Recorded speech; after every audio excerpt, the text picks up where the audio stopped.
Hello guys and welcome back to my YouTube channel FPL Turt. I hope all of you are doing well and looking forward to the international break. Look, I can't say I am. I'm not a big fan of international football. It's pretty much because I love the Premier League too much. It's not that I don't enjoy it, it just gets in the way. I don't mind, the tournaments over the summer and things like that, but during the season it's unnecessary for me. Just injuries and yeah, just lack of club football, really. Don't like it, never will. But let's have a look. Game week 28, 57 points. Nice green arrow, that's my fourth in a row, so we're up to 398k. Back five, it looks like it didn't really work. Ward getting 0, coming on is Raya in his place because Ward's been dropped, which I'll be honest, I didn't see coming. Turns out a lot of people saw it coming, but I don't know, I must have missed it. I thought Ward was just default number 1, but it's looking like I've got to get rid of him now. So I've gone with Sanchez, got to get rid of him. Now I've got to get rid of Ward's. It's just not ideal because I'm looking to bench boost, and obviously I want 2 double game week keepers. So I'll wait to see what happens there, but yeah, not happy. Defence, yeah, not really worth mentioning. Ben White apparently is the only one that got any returns, which for his price of 4.7, lovely. Midfield, Saka, Maddison, Barnes. Told you about Barnes, quality asset. Maddison setting him up for the goal, lovely stuff. Saka, now I should have really captained him, but if I'm honest, he never crossed my mind. It was always going to be Harry Kane, who did return, so that I can't be too displeased. And I have Tony with 2 points, which is, it's not a bad score for him because he didn't get a yellow card, so yeah, I'll take that. But it's going to be about double game week 29 for me, and hopefully getting another green arrow. So that's what we're going to be looking at next. So first off, in goal, Danny Ward. Now he's in there for now.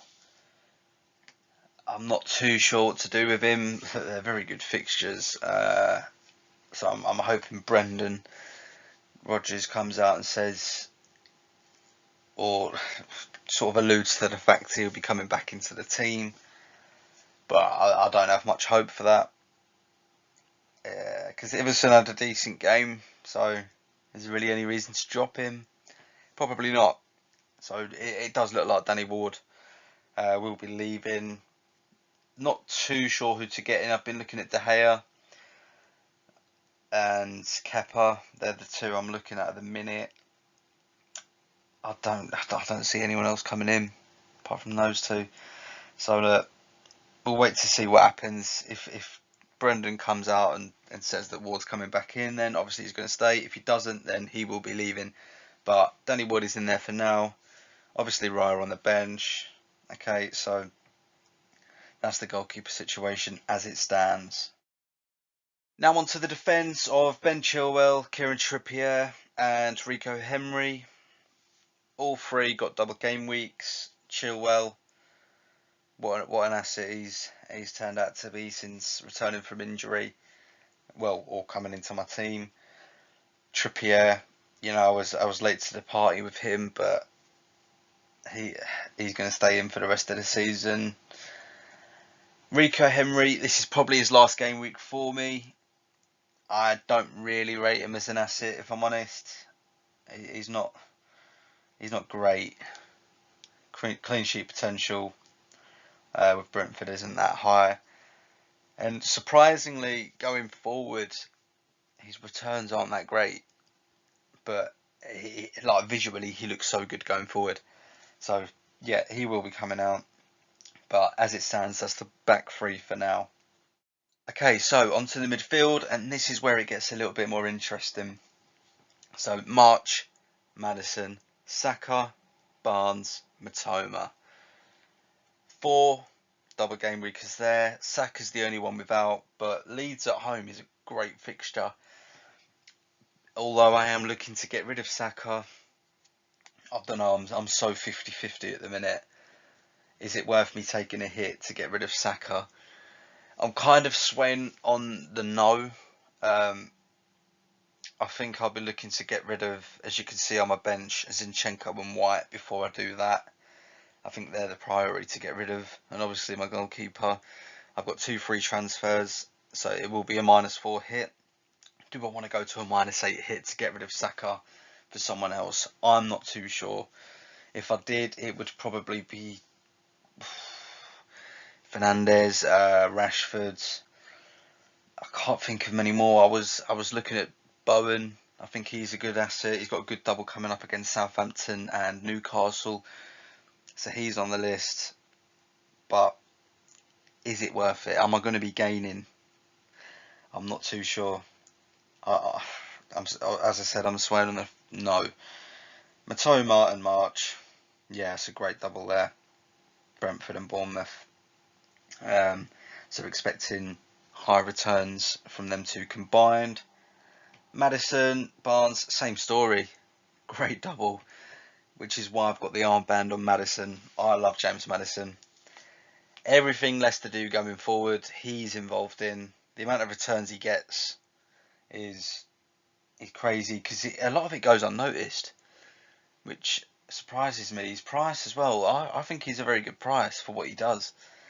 I'll be honest. So yeah, really happy with that midfield.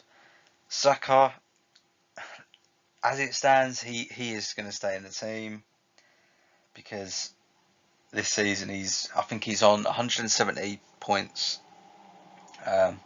which is brilliant. It doesn't look like he's going to slow down either. So getting rid of him before Leeds at home could be a silly move. But who knows? I might panic towards the end and go, I want a double game weeker. But yeah, as it stands, that's the midfield. So now on to the front two of Harry Kane and Ivan Toney. Now I'll be honest, Harry Kane is staying. Everton away is a great fixture. They have got some good fixtures coming up. So I can see a lot of points return from Kane over the next few game weeks at least. They do hit a bit of a hard patch. I think it's 3 games where it's difficult. I think there's Liverpool in there and Man City. So watch out for that. But yeah, for the next few game weeks, I want Harry Kane to stay. He's just too consistent to get rid of. So Kane in, and then alongside obviously Toney, double game week. The only thing that's concerning about Toney is the possible suspension through yellow cards. If he'd got a yellow card in the last fixture, it would have been easier to get rid of him. But look, I'm going to take a risk. Hopefully, he just can control his temper a little bit. I thought he gets the most ridiculous yellow cards, and I think it's just out of pure frustration from him. But they're so avoidable. He doesn't need to do it half the time. Because a few times I've seen him do it. Brentford are in the lead anyways, by 2 goals. Like, what are you doing? And it's always the last 10 minutes. He just loves it. So look, I'll take a risk with him, and hopefully it pays off. Now the bench, Raya obviously staying, double game week, brilliant. Haaland, look, I'm not getting rid of him either. The guy is he's ridiculous, and quite frank, I'm too scared to get rid of him. Liverpool at home, I can see him absolutely dominating. To be honest, Liverpool aren't that great defensively. Yeah, I could see him absolutely hammering Van Dijk. Zinchenko and White, they're the 2 that are going to be going most likely. Now, I'm looking at Luke Shaw, I'm looking at Botman, I was looking at Reece James, but Reece James, he could be going for knee surgery, I'm hearing, so yeah, I don't think I'll be going for him now. So it's probably out of Botman and Shaw, they're the main 2. I was looking at getting in Alexander-Arnold, but it's just the money. I can't really do it. So they're the two most likely to come in, but as it stands, that is the team for game week 29, and I will be using my bench boost, so I want as many doublers in there as possible. But it looks like I'm going to be having 3 single game weeks: Saka, Kane, and Haaland. But I think we can get a 3-digit point game week out of that for sure, and hopefully a big green arrow to go with it. So look, we've got a nice international break coming up, so I'll keep you updated throughout on any changes. Another video will be out before the deadline, but as it stands, that is the team for game week 29. So guys, thank you all for watching. It'd be nice to hear your thoughts and opinions. Get in contact with the socials on the screen. Subscribe to the YouTube. Any thoughts and opinions, really appreciated. Thank you guys again, and speak to you next time.